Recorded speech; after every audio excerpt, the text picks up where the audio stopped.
Anderson heaving one down the sideline, and he's got Cass Allen over the top. Big side, down the sideline. Touchdown. His signature move and his signature performance. Allen deep ball one more time. 58 yards this time. You're listening to the Bruin Bible. This is your host, Will Decker, bringing you UCLA football content all throughout the year for LA Football Network. What is up, and welcome to the Bruin Bible, guys. This is Will Decker, your host. A lot of great things happened in the first day of practice yesterday. I was out there with the Madman, having a blast, getting to follow college football as it is. We were scheduled to do something a little late last night, but I'm going to have to get it in early this morning as I got to work, and we got to get this out to the people.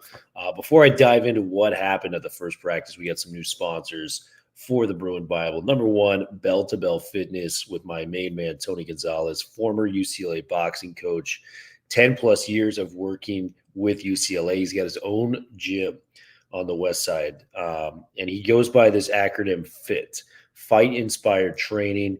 He teaches you how to box. He gets you the best workout of your life. If you actually drop Bruin Bible, say that you learned about this through the Bruin Bible, you're going to get a free first session. So make sure to check that out. Bell to Bell Fitness. My man, Tony Gonzalez, is going to help you get right in the gym. And then we got Shea Tor. Shea Tor is the best realtor out in Arizona. He's a former UCLA alum. In fact, when we set up this call, he was going to the Pac-12 tournament for basketball. Shea Tor, you've probably seen him on Twitter. He's always at UCLA games. If you are looking to make that next property move to Arizona, like a lot of Californians are, Shea is your guy. He's a Bruin. He's got you covered, so make sure to check those guys out. That is what we got for you in terms of advertisements. So practice. Practice was exciting yesterday. Deshaun Foster's first practice. We had Martin Jarmond in the building. Foster, you didn't hear from him a lot because you had Eric Bieniemy, the new offensive coordinator, being very loud, being very, I won't say confrontational, but coaching players up in a very hard way. And this was expected, man, with EB coming in here. I mean, if you've seen the videos of him coaching up Adrian Peterson, Patrick Mahomes, some of these guys, he gets on them hard. And that was very much the case in the early parts of practice on the first day. It was funny because last year when you had Chip Kelly, there's probably one or two times where Chip really yelled, and it was at like Muasa for like hitting a player too late, or, you know, somebody that was maybe out of spots. But it wasn't really in Chip Kelly's character to, you know, yell and be demonstrative like that on a practice field. Bieniemy was going to do that. He set the tone first day. He was yelling at his quarterbacks. I remember Chase Griffin couldn't get a playoff in time, and EB was like, get him off the field. Get him off the field. They don't want to be here right now. They can't lock it in. You know, he was yelling at TJ Harden. He had a couple ones going for Harden, as his main coaching resume was mainly from the Runningbacks room. And who's UCLA's best returning running back? TJ Harden. So Bieniemy, he's going to be tough on them, but I like it, man. He's going to get the best out of them moving forward. Juan Castillo, very similar, very vocal coach. It looked like he was running more complex drills than what we saw with Tim Drevno in years past with the offensive line. So I do like Castillo as the coach of the O-line room. You know, his long tenure with the Philadelphia Eagles speaks for itself. He was Andy Reid's right-hand man when he was in Philly. And you got Andy Reid's right-hand man in EB, who was in KC. So, I mean, very good lineage both these guys come from. And the results were immediate, man. It was a lot of fun to watch that play out between those two coaches. Now to the quarterback's room. Garbers QB1. I thought Justin Martin looked sharp initially in QB2. I think he struggled a little bit more in 7-on-7 than I would have anticipated, but Garbers looked great. Garbers is a really competent Division I quarterback. He's got confidence now too, on top of being a very, skilled player as a whole. What I mean by that is he's coming back and he's returning from beating USC, from winning the first bowl game UCLA's had since 2017. There's just a lot of really great stuff going on for our guy Garbs as QB1. And in the 7-on-7 drills, he was dicing up the defense. We've long talked about this, but the connection between him and J. Michael Sturdivant, very evident, very dominant when it gets going. We saw that in the LA Bowl when he was connecting with Sturdivant for huge plays in the second half that ultimately led UCLA to a win. I would say he was like 8 of 11, 9 of 12 through the air in the 7-on-7, just carving up the defense. He had Sturdivant on a 30-yard bomb to the left-hand side where Sturdy beat Kirkwood. That combination is going to be there all day if he gets the time. Logan Loya returning too. Loya made a nice couple of catches over the middle.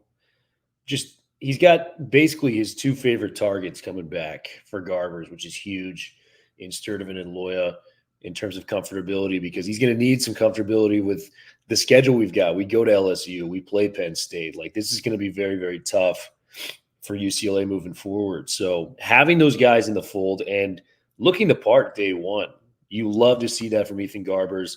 The job feels like it's his right now, and everybody else is kind of competing for that backup spot. Really like Luke Duncan. He's a guy that committed to UCLA in the 2023 cycle. Really kind of committed before his recruiting was going to take off. 6'5", 6'6" quarterback, great long motions, had nice zip on the football. Duncan's got something, man. So I was hoping to see a little bit more from our guy J Mart. Maybe it's just day one of training camp. I root for Justin Martin just as much as anybody on the roster. So hopefully that he corrects, the little things that can hopefully get him near the top. But it looks, as of now, Garbers QB1 is not particularly close. Running backs room, man. I can't understate how good it is to have Keegan Jones back in that running back room, because it's basically TJ Harden. You got Anthony Atkins in there who can mix it up a little bit. But getting Keegan Jones, a veteran back there, a playmaker. I mean, we've all seen the plays he made last year in the Washington State game. We've all seen the plays he's made as a pass catcher out of the backfield. Keegan Jones is a legitimate game breaker out there on the football field when he gets it going. Keegan Jones, man, having him back there with, the likes of a TJ Harden to kind of pair them as a 1-2 punch is really, really good. TJ Harden was coached up really hard, like by EB, but he also made some great plays, and he's just so fast when he gets open in the open field. Harden is going to be a game breaker, and I think we might be due for a 1,200, 1,300-yard season with TJ Harden if everything goes right for him this year. So stay tuned for our boy TJ Harden at the running back room. Talked about the receivers a little bit.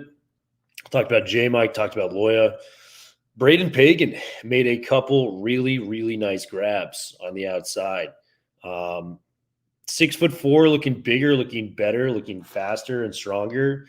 We said last year Pagan was really good, and we weren't going to be shocked if he got some time. But that receiving core, I know the numbers weren't there, guys, but in terms of talent, it was a very deep room, deeper than UCLA is normally accustomed to on the football field. So just a lot of stuff there. So with Pagan, I think there's a real chance he can maybe come in and get some time on that outside. Couple other guys competing for time. Rico Flores looked really good, the Notre Dame transfer. Just a built receiver. He looked every bit of 205, 210 that you would want to see out there from a wide receiver. 6'1", big-bodied, wide out. Really liked what I seen from Rico. Notre Dame transfer. He had offers from Ohio State, Georgia at a high school. So this guy can legitimately play. Rico Flores, guy to keep an eye out for. And then the guy that we forgot that was coming back, how about TMA? Titus Mokiawa and Timalala returning to the wide receiver room. Just a guy you forgot about. And you're like, oh, yeah, Titus is coming back next year. So you got Titus in the fold. The receiving room is deep. There's a lot of credible playmakers there. I feel comfortable with however they want to spin it. Jaden Marshall looked bigger and stronger and faster. So there's a lot of good stuff going on there. So just a lot of positives when it comes to the wide receiver room for UCLA. Tight end room, I mean, it's 1A, 1B right now between Montevau and Habermill. I think Habermill might have a little extra gear when it comes to yards after the catch in the receiving game. But Montevau, I think, has got an edge on him in blocking and, maybe underrated in the route running game as well. So it's going to be very close. Either one of those guys you feel confident about in the tight end room. I think there's a lot of positives there. from both sides of Monteval and Habermill. So you got that. Jack Peterson, one of the commitments from 2022, was out there as well. So you got him kind of waiting in the wings after Habermill or Monteval. So tight end room, I feel very confident about. The O-line room is the room, once again, that I think is going to dictate the success of UCLA football on offense. Once again, Garbers, was able to maneuver around the pocket a little bit better than some of the other options. And we had an endless QB carousel last year of Dante Moore, Colin Schlee, and Ethan Garbers. So there was just a lot of problematic things there. But the line, especially going to the Big Ten, where brute strength and force is kind of the nature of the conference. The defensive lines, the trenches is how you really win in the Big Ten. I mean, if you look at Michigan last year, you look at Ohio State's defensive lines or Penn State's, that's how you win in the Big Ten, man. You can almost be underwhelming at the quarterback position and the skill position players, but if you can run the football, get the ball from A to B, that's how you win. And I mean, Michigan, for all its successes, I mean, Blake Corum is, he's far from the most talented running back I've ever seen. He made some nice plays last year, but I mean, that offensive line at Michigan, they have like 5 or 6 pros. I can't name one pro on this line for UCLA. Holstage, let's see what happens. I think he finished the year a little bit better, but losing to Duke Clemens is tough, man. Losing, some of these other guys, where if you had the offensive line from like 2-3 years ago, where it was Sean Ryan, Duke Clemens, Anderson, Mafi Gaines, this is like a 9 to 10 win team. I know that's a crazy statement. Maybe 8 to 9 wins. We'll go 8 to 9 wins. 8 to 9 wins with a chance to maybe get to 9 or 10 in a bowl game. I totally believe that offense, if they had the line they had a couple of years ago, would be very, very poised on doing something huge and making big-time plays out there on the offensive end. Not saying they can't do that, but the line I've got a lot of questions about. Not enough bulk, not enough dominance. It seemed like the D-line made plays throughout practice, kind of collapsing on some run plays, on some pass plays. Obviously, you can't touch the quarterback, but just a lot of stuff there that it's a little bit concerning. And then the defensive side of the ball, I saw some very, very talented plays. Addison, the new safety out of Oregon, made a couple plays on the ball. Kirkwood made a couple plays on the ball. The first scrimmage play, it was just like a one-off play where the whole team got together. He actually knocked the ball out of Sturdivant's hands. The consistency is still going to be the key with Kirkwood. He'll make some great plays, and then he'll get burned on a couple other ones. But he looks bigger. He looks a little slender as well, a little bulkier. So there's a lot of good stuff going on with Kirkwood. Jalen Davies looks great. I think the secondary is really solid. The 2 corners you have on the outside, Davies in Kirkwood. Wallace, the transfer from Georgia Tech, looked pretty natural in the slot there on day one. Addison, as I mentioned, they get a lot of talent there in the linebacking room. Oladejo, he's probably going to be the highest picked player from UCLA if everything goes right in next year's NFL draft.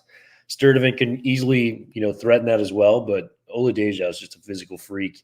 He was covering, Habermill in pass protection as somebody that was, 6'3", 250. Like, this guy is a monster in so many different ways. Kane Madrano is out there looking good. Really excited about his progress from last year, so excited to see that play out. And then John Vaughns wasn't even in there. So you had Donovan Pillow kind of out there working in his spot. D-line, a lot more questions. Didn't see a Champ Young out there just yet, but Jay Toya in the middle there coming back for next year. I think he's going to be one of the top defensive tackles within the Big Ten. If they can just find those edge rushers, whether it's Grant Bucky, whether it's a Champ Young, whether it's Devin Aupiu, it's Aupiu. He was out there edge rushing on the left-hand side. They're going to need to find something. I trust Malloy and what he's able to bring. Maybe they add some guys in the, spring transfer portal that's coming up in a couple weeks. But, this team could be good. I think 7-5, 8-4 is the ceiling on this team, if they had a better offensive and defensive line, like if they had last year's defensive line, 8-9 wins is very much in the picture. But guys, thank you for tuning in. Madman unfortunately couldn't line up our schedules, but we will be back tomorrow talking about all this stuff. Go UCLA, man. Let's have some fun.